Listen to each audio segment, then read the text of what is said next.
Now, before we start, I want to go into a bit of the history of the bunker. Now, my original version was the vault. It was basically using a wall as a door by placing a wooden roof piece which would open that wall. Now, that has been patched, and various variations of the bunker has come since. Now, every time we get a solid technique in place, it does get patched, but the builders in the community always work around to try and get some other way of getting a bunker in place. Now, you may be wondering why a bunker has been around for so long and always tried to be obtained by the base building community. Well, it's simple.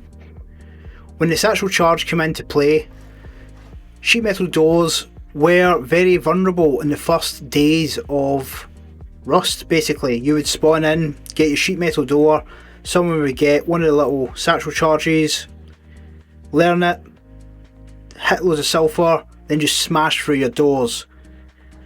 Most times, if you only built like a 1x1 or a 2x1, you were going to wake up the next morning, your doors were gone. That's kind of how Rust went for quite a long period of time.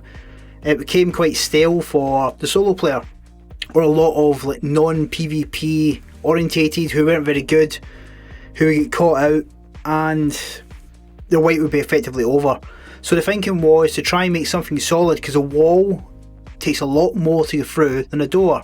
So my whole thought process of it in the start was, people aren't going to pay that much and take the gamble when they could just go through a door next to you in another base.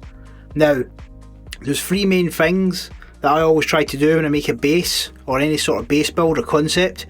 One is to slow them down as long as possible, because it runs into two.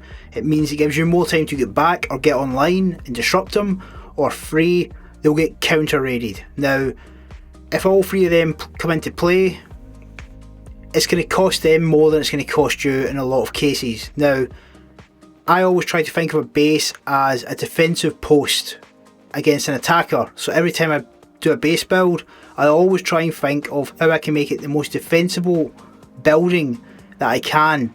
Now, if you keep that thought process when you're making any sort of base or taking a concept like this one, because that's what this is, this bunker is a concept. The base I'm going to show you is viable, but it's just to show you within a base. I would never say build a base from a YouTuber, because people are going to see it, they're going to guess, or they're going to search for it, find it. Every base has got a vulnerable spot, regardless what you see. When you see the 100 rockets, chances are it's not, because they like to count in a different way. So just always try and be creative when you do it, but always think defensive. That is a key thing. Now, I'll show you how the mechanism works, but first of all, I'll show you around the base that I've made.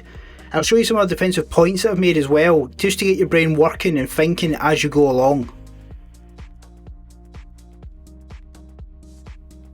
Now, as I said at the start, I've made a simple concept just to show how the mechanism works, and the easiest way to do that is to use the standard 2x2 and just extended it a little, just so it's an easy orientation for people to get to grips with the mechanism and how it works. But I put some extra things in there as well, bit of defence, so if you are new to the game, you are going to learn a bit more than just this bunker.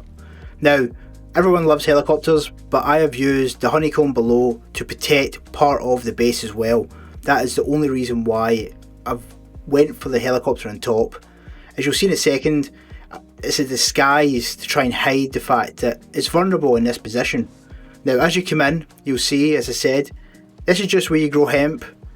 You could do whatever you want in here, put an oil burner, etc. It's up to you, but it also hides the roof piece, so it doesn't let people know. Also, because people door camp, I've done it so you have a shotgun trap in here as well. Something I've done for years. It stops them dead straight away. As you come up, a bit of a crouch jump. Again, this is thinking defensive. Shotgun trap, and because you can jump on the door and get in over where the doors cross over, this triangle roof hatch stops you from being able to get in above the door. Again, just thinking defensive. Yes, it can be a bit annoying to get in, but it keeps you defensive, and you can close the garage doors at the front from inside.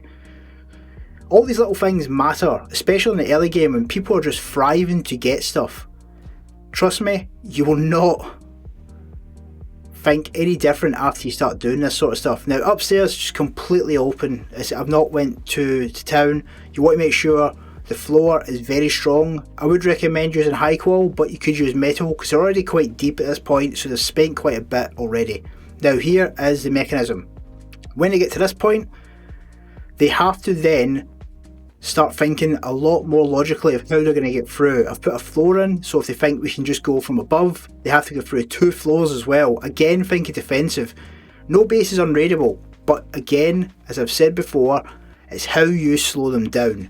Now the mechanism itself uses stability, something that I have used 100 times in videos for bases, for traps. It is the most effective way to trick people, because you can pull stability across to different directions using floor tiles, and people just don't know what to expect. As we go into here where I've had the TC, you can see the twig is here. This can't be splash damaged, flamethrowed or anything else from the opposite side. They have to go deep into this area to get to this. As we shoot it out, we'll go back in and we'll see quite clearly the roof piece has gone.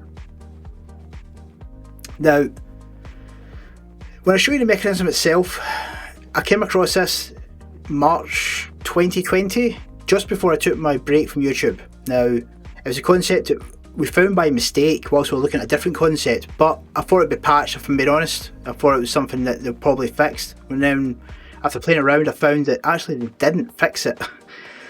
And it's very, very effective. Will this get patched? Probably. It's quite easy to patch, but it can be effective in so many ways, in so many bases. One simple little thing secures your base against just someone who's trying to be an opportunist with satchel charges and taking out doors, as I said, because it is a very effective way of raiding. Now, as I said, think defensive. If you see a weak spot, make it stronger. Do not just think, yeah, I'll leave it, because chances are they've probably seen some sort of base like this and think, yes, I know how to get into this. Raiders, especially people who have played for a long time like me, I've got 7k hours in this game, always think outside the box, so you have to think outside the box as well. Now, the mechanism itself is actually quite straightforward. All you have to do is find a relatively low bit of ground or a slope and just build it up so you have a tall foundation against 2 small lower foundations. That's all it needs. Put your walls in place, stone all this up, and that is majority of it done. Now the stability part. Put the half wall in place. This is a piece that you shoot out, so do not upgrade that, and just put 2 floor pieces in. That is all you have to do. The floor piece will sit in the foundation, so upgrade that before you upgrade the foundation. Upgrade the other floor piece, just so it doesn't mess around. Now if you look around here, you'll see the stability is very low at this point, but just enough to take another piece on top of it. So this will allow us to use the roof piece further on. Now if you come to here, you will see as I put the roof piece up, it allows me to click it down, and that is it. The mechanism is super simple. As I said, we came across it by accident, just messing around. We're actually using the new stairs for triangles, which were blocking doors, but that's been patched since. This, I have looked around everywhere and can't find anyone coming across it yet. Forgive me if they have, but I have extensively checked as many painstaking videos as possible, and I can't actually find that someone's found it as well. Now, you'll see that you can't put the floor in place there. That's because the roof is above it for the time being. All you have to do is shoot that roof piece out by taking the stability out, and it will allow you to put the floor piece in. Now, as I said, this is just an example of what you can do. You can do whatever you want with this. This is a concept.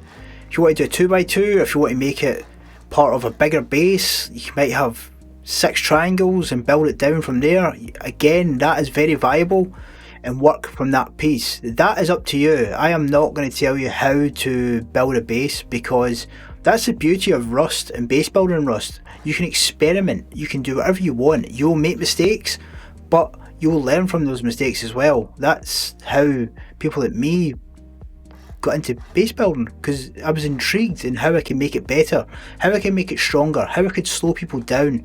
They were trying to ruin my day, so I tried to ruin their day. Make sure the floor pieces above this are armoured or metal as soon as you can. Stone for the first night is probably okay, but again, you're racing against the clock to what they have.